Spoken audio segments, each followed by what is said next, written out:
Perkenalkan, nama saya Gracia Giani, absen 16 dari 11 IPS 3, akan menjelaskan tentang karya ilmiah. Karya ilmiah Gracia Giani, 11 IPS 3. Pengertian karya ilmiah. Karya ilmiah adalah karya tulis yang dibuat untuk memecahkan suatu permasalahan dengan landasan teori dan metode-metode ilmiah. Biasanya karya ilmiah berisikan data, fakta, dan solusi mengenai suatu masalah yang diangkat. Penulisan karya ilmiah dilakukan secara runtut dan sistematis. Ciri-ciri karya ilmiah. Hal yang harus dipahami mengenai karya ilmiah ialah: pertama, reproduktif. Artinya, karya ilmiah ditulis oleh peneliti atau penulis harus diterima dan dimaknai oleh pembacanya sesuai dengan makna yang ingin disampaikan. Pembaca harus bisa langsung memahami konten dari karya ilmiah. Yang kedua, tidak ambigu. Ciri ini ada kaitannya dengan reproduktif. Sebuah karya ilmiah harus memberikan pemahaman secara detail dan tidak dikemas dengan bahasa yang tidak membingungkan. Dengan begitu, maksud dari karya ilmiah itu bisa langsung diterima oleh pembacanya. Yang ketiga, tidak emotif. Artinya, karya ilmiah ditulis tidak melibatkan aspek perasaan dari penulisnya, sebab karya ilmiah harus memaparkan fakta yang didapatkan dari hasil analisis penelitian, bukan dari perasaan subjektif dari penulisnya. 4. Menggunakan bahasa baku. Menggunakan bahasa baku agar mudah dipahami. Penggunaan bahasa baku itu meliputi setiap aspek penulisannya, mulai dari penulisan sumber, teori, hingga penulisan kesimpulan. Ketidakbakuan pada tulisan karya ilmiah hanya akan membuat pembacanya bingung dan apa yang ingin disampaikan dalam tulisan tidak dipahami pembaca. Yang kelima, menggunakan kaidah keilmuan. Penulisan karya ilmiah harus menggunakan kaidah keilmuan atau istilah-istilah akademik dari bidang penelitian si penulis. Hal itu bertujuan untuk menunjukkan bahwa peneliti atau penulis memiliki kapabilitas pada bidang kajian yang dibahas dalam karya ilmiah. Penggunaan kaidah atau istilah ilmiah itu juga menjadi takaran seberapa ahli peneliti pada bidang keilmuannya. Keenam, bersifat dekoratif. Artinya penulis karya ilmiah harus menggunakan istilah atau kata yang memiliki satu makna. Rasional artinya penulis harus menonjolkan keruntutan pikiran yang logis dan kecermatan penelitian. Kedua hal itu penting karena karya ilmiah harus bisa menyampaikan maksud dari penelitian yang dilakukan oleh penulis tanpa membingungkan. 7. Terdapat kohesi. Artinya, karya ilmiah harus memiliki kesinambungan antar bagian dan babnya dan bersifat straightforward. Maksudnya ialah tidak bertele-tele atau tepat sasaran. Sebuah karya ilmiah, setiap bagian atau babnya harus memiliki alur logika yang saling bersambung. Selain itu, penyampaiannya harus tepat sasaran dengan apa yang ingin disampaikan. 8. Bersifat objektif.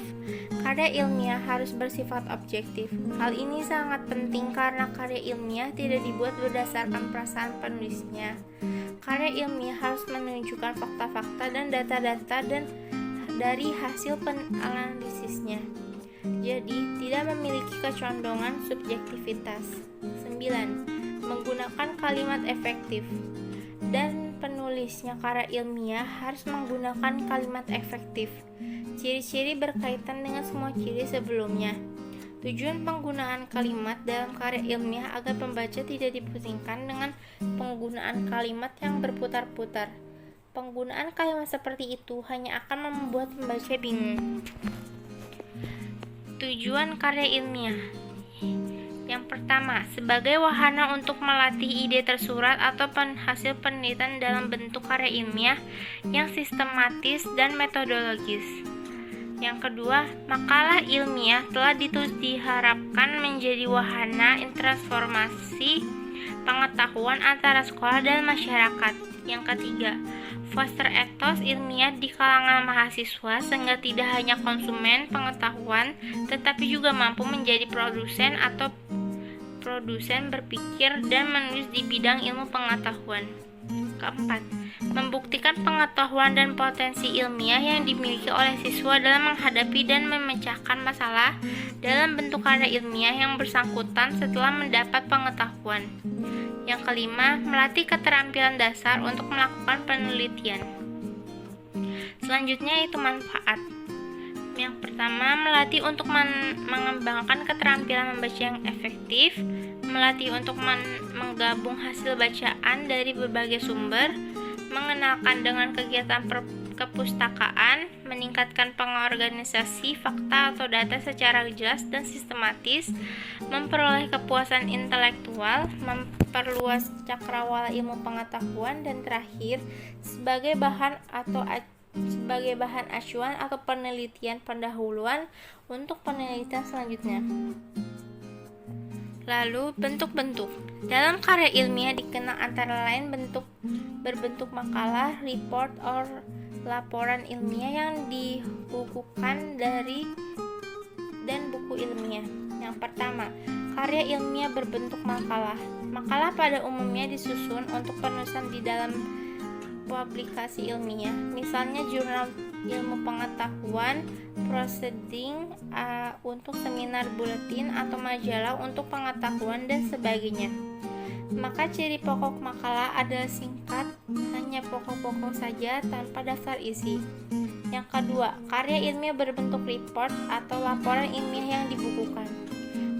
Karya ilmiah jenis ini biasanya ditulis untuk melaporkan hasil penelitian, observasi, survei yang dilakukan oleh seseorang atau kelompok orang.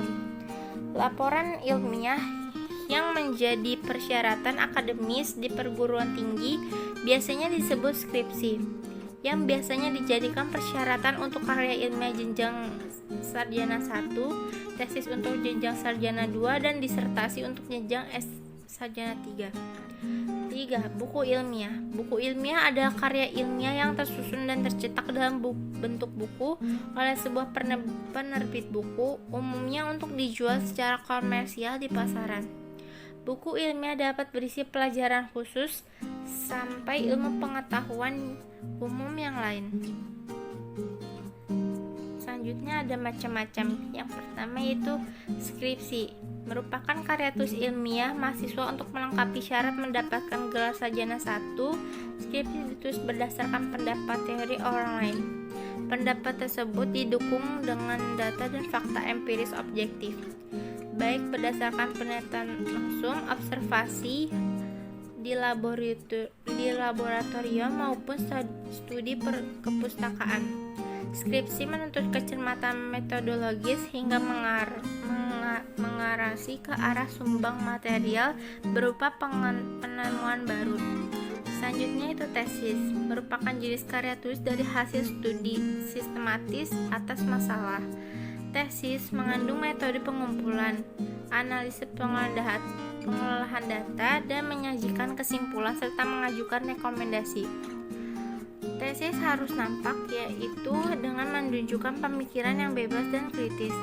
Penulisan baku dan tesis dipertahankan dalam sidang. Tesis bersifat argumentatif dan dihasilkan dari suatu proses penelitian yang memiliki bobot orisinalitas tertentu. Selanjutnya ada disertasi, merupakan karya tulis ilmiah akhir seorang mahasiswa dalam menyelesaikan program S3 ilmu pendidikan. Disertasi merupakan bukti kemampuan yang bersangkutan dalam melakukan penelitian yang berhubungan dengan penemuan baru dalam salah satu disiplin ilmu pendidikan. Selanjutnya yaitu ada sikap-sikap. Dalam penulisan karya ilmiah terdapat 6 sikap ilmiah yang merupakan sikap yang harus ada. Sikap-sikap ilmiah tersebut adalah sebagai berikut. Yang pertama, sikap ingin tahu. Sikap ingin tahu ini terlihat pada kebiasaan bertanya tentang berbagai hal yang berkaitan dengan bidang kajiannya. Yang kedua, sikap kritis. Sikap kritis ini terlihat pada kebiasaan mencari informasi sebanyak mungkin berkaitan dengan bidang kajiannya untuk dibanding-banding kelebihan kekurangannya, kecocokan tidaknya, kebenaran tidaknya, dan sebagainya. Yang ketiga, sikap objektif. Sikap objektif ini terlihat pada kebiasaan menyatakan apa adanya tanpa diikuti perasaan pribadi. Yang keempat, sikap menghargai karya orang lain. Sikap menghargai karya orang lain ini terlihat pada kebiasaan menyebutkan sumber secara jelas sekiranya pernyataan atau pendapat yang disampaikan memang berasal dari pernyataan atau pendapat orang lain. Yang kelima, sikap tekun. Tidak bosan mengadakan penyelidikan, bersedia mengulangi eksperimen yang hasilnya meragukan, tidak akan berhenti melakukan kegiatan-kegiatan apabila belum selesai. Terhadap hal-hal yang ingin diketahuinya, ia berusaha bekerja dengan teliti. Yang terakhir yaitu sikap terbuka. Sikap terbuka ini terlihat pada kebiasaannya mau mendengarkan pendapat, argumentasi, kritik, dan keterangan orang lain, walaupun pada akhirnya pendapat, argumentasi, kritik, dan keterangan orang lain tersebut tidak diterima karena tidak sepaham atau tidak sesuai. Selanjutnya yaitu ada sistematika penulisan. Berikut ini merupakan penulisan dari sebuah karya ilmiah. Yang pertama yaitu bagian pembuka. Terdapat sampul, halaman judul, halaman pengesahan, abstraksi, kata pengantar, daftar isi, ringkasan isi, bagian isi. Selanjutnya yaitu bagian isi. Pertama, pendahuluan. Terdapat latar belakang masalah, rumusan masalah, pembahasan atau pembatasan masalah, tujuan penelitian, metode penelitian. Yang kedua yaitu terdapat pembahasan teori, kerangka pemikiran dan argumentasi keilmuan, pengajuan hipotesis. Yang ketiga yaitu metodologi penelitian. Terdapat waktu dan tempat penelitian, metode dan rancangan penelitian, populasi dan sampel, instrumen penelitian, pengumuman data dan analisis data. Yang keempat yaitu ada hasil penelitian. Terdapat jabaran variabel penelitian, hasil penelitian, pengajuan hipotesis, diskusi penelitian, mengungkapkan pandangan teoritis tentang hasil yang didapatnya. Yang terakhir yaitu penutup, terdapat kesimpulan dan saran. Selanjutnya ada bagian penunjang, terdapat daftar pustaka, lampiran-lampiran antara lain instrumen penelitian. Terakhir yaitu daftar tabel. Selanjutnya itu ada kaidah kebahasaan. Kaidah kebahasaan karya ilmiah yaitu pilihan kata yang digunakan di dalam karya ilmiah harus bersifat impersonal. Yang kedua yaitu karya ilmiah banyak menggunakan kalimat pasif. Yang ketiga, bahasa yang digunakan di dalam karya ilmiah harus reproduktif. Yang keempat, ragam bahasa yang digunakan dalam karya ilmiah harus lugas dan bermakna denotatif.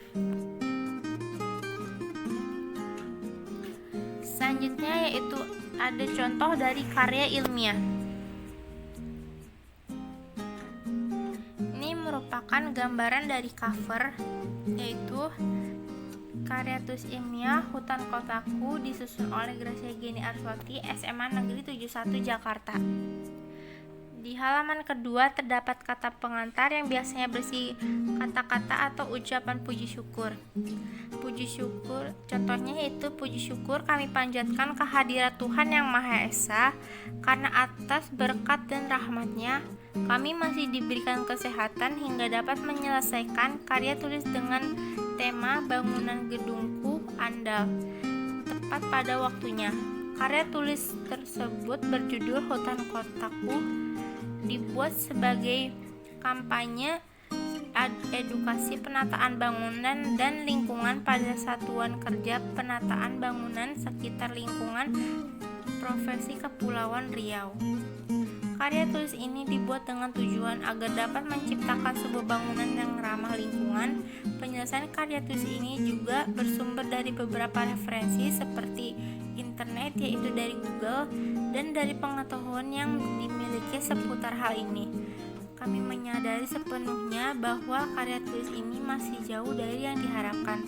Maka kritik dan saran sangat diharapkan sebagai penyempurnaan karya tulis ini. Jakarta, 26 bulan Maret 2021. Tertanda penulis. Di halaman selanjutnya terdapat daftar isi, yaitu contohnya daftar isi, kata pengantar, bab pertama pendahuluan, yang selanjutnya ada latar belakang masalah, rumusan masalah, tujuan penelitian, manfaat penelitian, bab kedua yaitu tinjauan pustaka, ada definisi bangunan gedung yang andal, metode penulisan. Bab ketiga yaitu pembahasan bangunan tahan gempa, kuat dan siaga kebakaran, cara membangun sebuah bangunan yang nyaman dan ramah lingkungan, cara mengurangi kerusakan bangunan pada saat terjadi bencana gempa bumi. Yang selanjutnya, harapan pemerintah dalam menciptakan sebuah bangunan.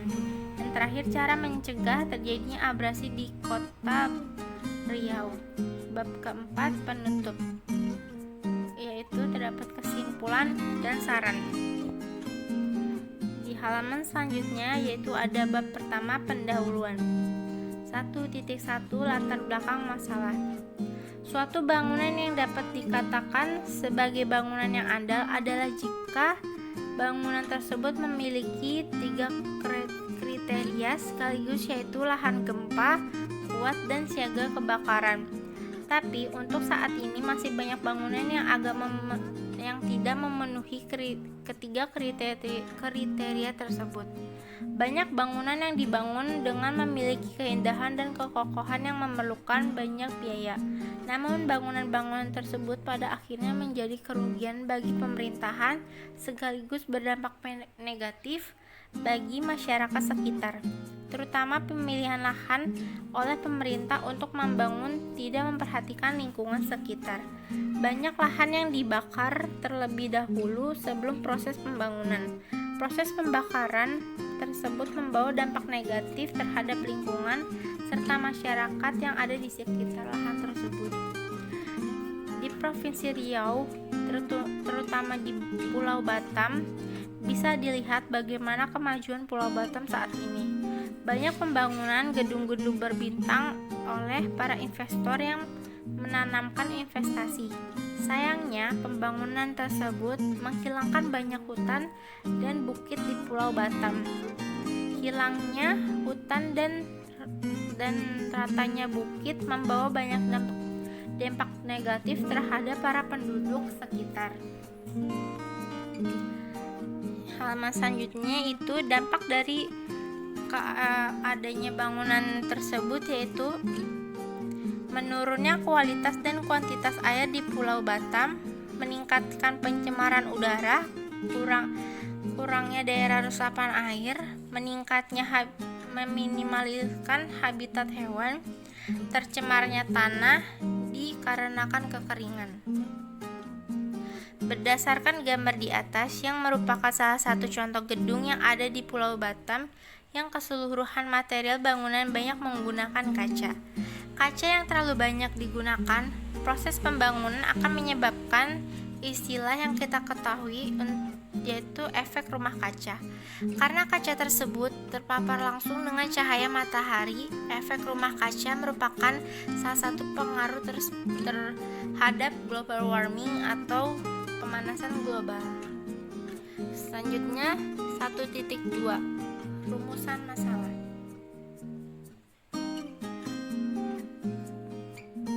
Apa yang dimaksud dengan bangunan tahan gempa, kuat, dan kebakaran?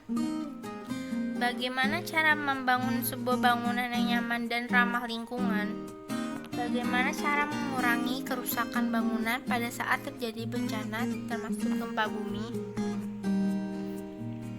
Apa langkah yang harus dilakukan pemerintah untuk menciptakan sebuah bangunan? Bagaimana cara mencegah terjadinya abrasi di Kota Batam? 1.3 Tujuan penelitian. Adapun tujuan dan karya tulis ini adalah Yang pertama yaitu memahami seperti apa bangunan gedung yang andal dan serta dampak positif yang ditimbulkan. Yang kedua yaitu memahami cara mengurangi kerusakan bangunan. Yang ketiga yaitu memahami begitu pentingnya kondisi lingkungan sekitar bangunan hingga harus terawat dan kenyamanan, kesehatan, serta kebersihan di dalam lingkungan sekitar. 1.4 Manfaat penelitian. Kita dapat mengetahui manfaat dari pengertian bangunan tahan gempa dan siaga kebakaran. Kita dapat mengetahui cara membangun sebuah bangunan yang nyaman dan ramah lingkungan. Yang ketiga, dapat mengetahui cara mengurangi kerusakan bangunan pada saat terjadi bencana gempa bumi. Yang keempat, dapat mengetahui langkah apa yang harus dilakukan pemerintah dalam menciptakan bangunan yang ramah lingkungan. Yang terakhir, dapat mengetahui cara mencegah terjadinya abrasi di Kota Batam. Bab selanjutnya yaitu bab 2 tinjauan pustaka. Yang pertama, definisi bangunan gedung yang andal.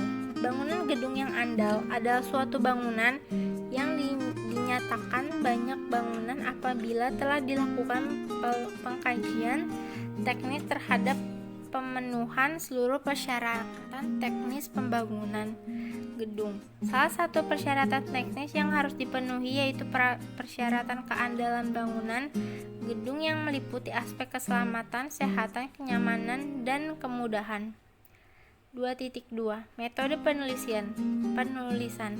Metode penulisan yang digunakan dalam penulisan karya tulis ini adalah metode penulisan studi pustaka. Metode penulisan studi pustaka adalah metode yang cara menelaah berbagai sumber bacaan yang dibagi dan berbagai sumber baik cetak maupun elektronik. Bab 3 yaitu pembahasan. Apa yang dimaksud dengan bangunan tahan gempa, kuat, dan siaga kebakaran? A. Bangunan yang tahan gempa. Bangunan yang tahan gempa adalah bangunan yang tetap berdiri kokoh meskipun terjadi goncangan. Gempa merupakan suatu peristiwa yang terjadi dengan proses bergetarnya bagian pada lapisan kulit bumi. Getaran yang ditimbulkan dapat membawa dampak negatif bagi makhluk hidup, yaitu adanya korban jiwa, kerusakan harta benda, tanah longsor, kebakaran, dan terjadinya kecelakaan transportasi. Terjadinya gempa bumi tidak dapat diprediksi hingga dengan mengetahui potensi kerusakan yang diakibatkan oleh gempa bumi, kita harus mempelajari bentuk gempa bumi yang telah terjadi sebelumnya. Selanjutnya itu B. Bangunan yang kuat adalah bangunan yang tetap kokoh tanpa retakan di sisi maupun meskipun sudah tua. C. Bangunan siaga kebakaran. Bangunan siaga kebakaran merupakan bangunan yang dilengkapi dengan material siaga kebakaran. Contohnya sebuah gedung berbintang yang plafonnya dilengkapi dengan alat semprot atau shower raksasa yang terhubung dengan saklar. Ketika terjadi kebakaran, penghuni gedung hanya tinggal memakai saklar. Maka secara langsung air akan keluar melalui shower raksasa tersebut hingga merambatnya api di dalam gedung kebakaran tersebut, yaitu merupakan suatu fenomena yang disebabkan oleh kelalaian manusia. Kebakaran tersebut membawa banyak dampak masyarakat di sekitar perumahan. Banyak kerugian saat terjadi kebakaran. Bangunan-bangunan yang susah payah didirikan dengan biaya yang tidak sedikit jumlahnya hancur dan juga hangus terbakar begitu saja. Bukan hanya bangunan-bangunan yang terbakar, tapi munculnya banyak korban yang awalnya terjebak di dalam api saat kebakaran terjadi. Kebakaran juga berdampak buruk terhadap udara dan makhluk hidup di sekitar karena udaranya sudah tercemar dengan asap hingga tidak sehat apabila terhirup oleh manusia dan hewan. Di akhir tahun 2015, kita dikagetkan dengan berita kebakaran hutan di Pulau Singapura. Kejadian ini tidak langsung terselamatkan karena begitu luasnya api, serta musim kemarau yang berkepanjangan. Akibatnya, api tersebut tidak langsung dipadamkan. Di Pulau Batam belum pernah mengalami kejadian bencana gempa bumi. Akan tetapi di Pulau Batam terkadang terjadi kebakaran yang ditimbulkan oleh saluran listrik, contohnya menebang hutan sehingga cuaca menjadi sangat panas dan kekurangan udara sejuk.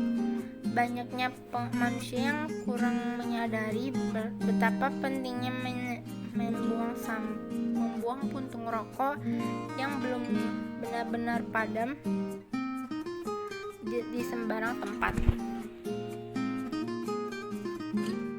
Selanjutnya yaitu bagaimana cara membangun sebuah bangunan yang nyaman dan ramah lingkungan. Cara membangun sebuah bangunan yang ramah lingkungan adalah yaitu yang pertama, memilih lahan yang strategis. Selanjutnya, lahan tidak gampang longsor saat hujan. Yang ketiga, terjaminnya kualitas air. Yang keempat, udara lingkungan sekitar nyaman. Yang kelima, ada dan banyaknya tumbuhan di sekeliling bangunan.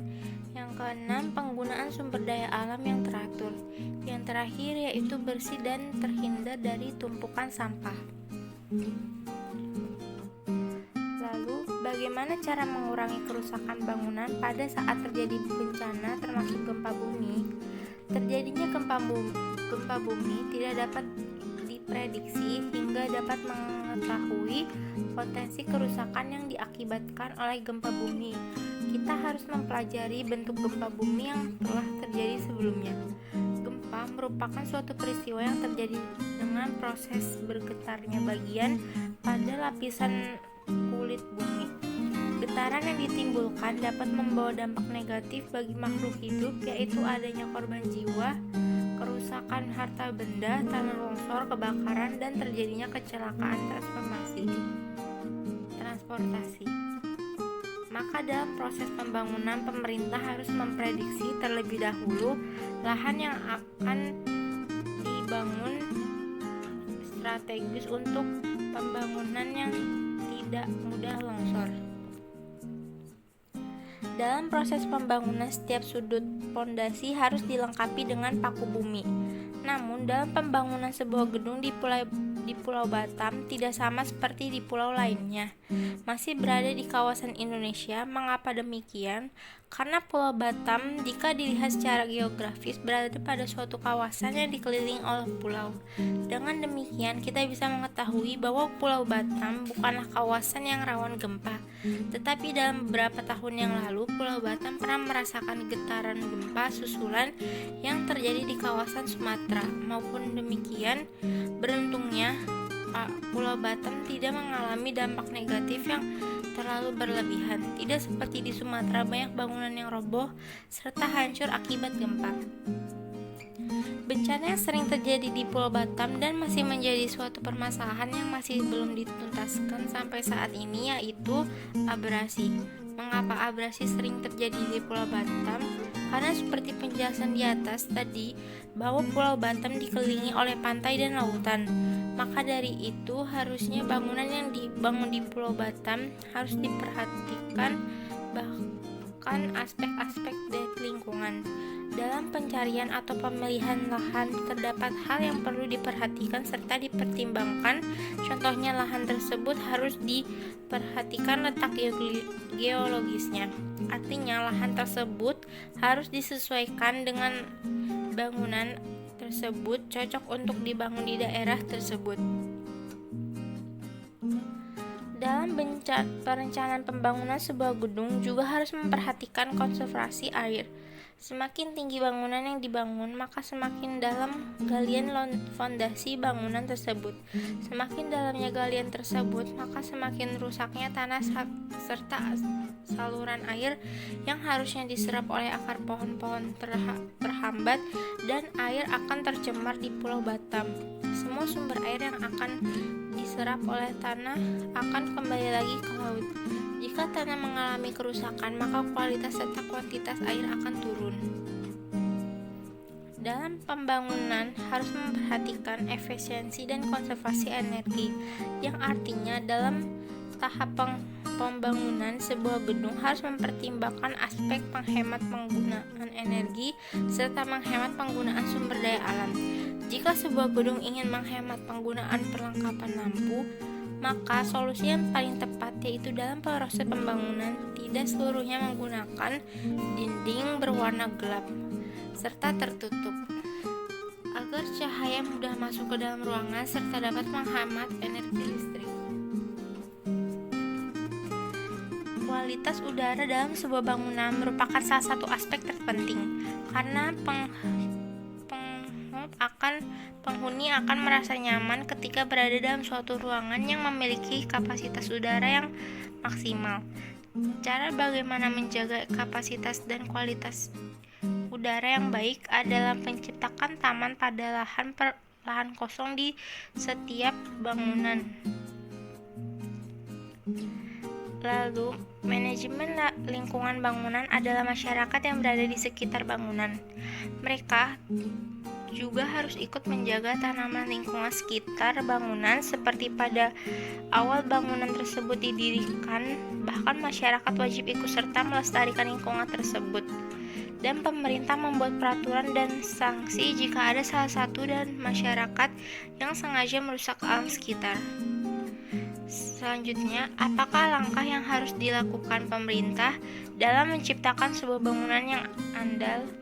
Dalam membangun sebuah gedung, pihak yang paling terutama menjadi wakil masyarakat adalah pemerintah. Mengapa demikian? Karena jikalau terdapat pihak investor yang ingin menciptakan atau membangun sebuah gedung, maka pihak yang akan berurusan dengan orang yang ingin membangun gedung adalah pemerintah. Pemerintah mempunyai wewenang dan hak untuk memutuskan apakah bangunan tersebut dapat dibangun dan digunakan sebagaimana mestinya. Lalu selanjutnya itu contohnya, seperti di Kota Batam, pemerintah menjaga ketat pembangunan lahan karena bertujuan menjaga kelestarian lingkungan. Kota Batam, pemerintah melakukan berbagai cara mempunyai izin. Pemerintah juga saat ini menciptakan taman-taman di Kota Batam dengan menggunakan lahan bekas pembongkaran tanah liar. Bahkan pemerintah Kota Batam mengejar pembangunan seperti perumahan, lahan-lahan yang sudah disurvei telah mendapat investor yang akan membangun dalam proses pembangunan. Lalu, bagaimana cara mencegah terjadinya abrasi di Kota Batam? Di samping itu, usaha pelestarian lingkungan hidup harus dimulai dari setiap individu dengan menitikberatkan pada kesadaran akan pentingnya lingkungan. Di Pulau Batam sangat banyak pantai dan danau, maka dari itu Pulau Batam sering rentan terjadi kejadian yang disebut abrasi. Mengapa di Pulau Batam sering terjadi abrasi? Karena kurangnya penanaman pohon bakau di sekitar pantai, pengambilan pasir pantai secara berlebihan oleh masyarakat sekitar, banyaknya gedung-gedung tinggi yang banyak dibangun di sekitar pantai seperti Hotel Pasifik yang terletak di dekat daerah Nagoya Jodo. Bangunan hotel tersebut merupakan bangunan yang tinggi membutuhkan galian tanah yang sangat dalam. Hal ini dapat berisiko terhadap kualitas air dan juga tanah di Pulau Batam, karena semakin dalam tanah digali akan menjadi korosi dan pH air akan berubah. Air yang pH-nya berubah akan memudar dan mengalir ke lautan luas, maka air laut juga akan tercemar. Bab terakhir, penutup. Kesimpulan. Dari uraian di atas, kita dapat mengetahui bagaimana pentingnya memerhatikan kondisi lingkungan terlebih dahulu sebelum didirikan sebuah bangunan.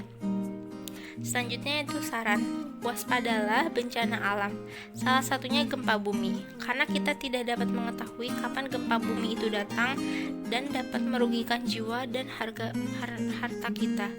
Maka dari itu, dalam pembangunan suatu bangunan terdapat bangunan tempat tinggal haruslah menggunakan prinsip teknik yang benar. Daftar pusaka. Berikut merupakan daftar pustaka, bisa dilihat di halaman berikut ini. Sekian dari saya. Maaf apabila ada kesalahan kata. Wassalamualaikum warahmatullahi wabarakatuh.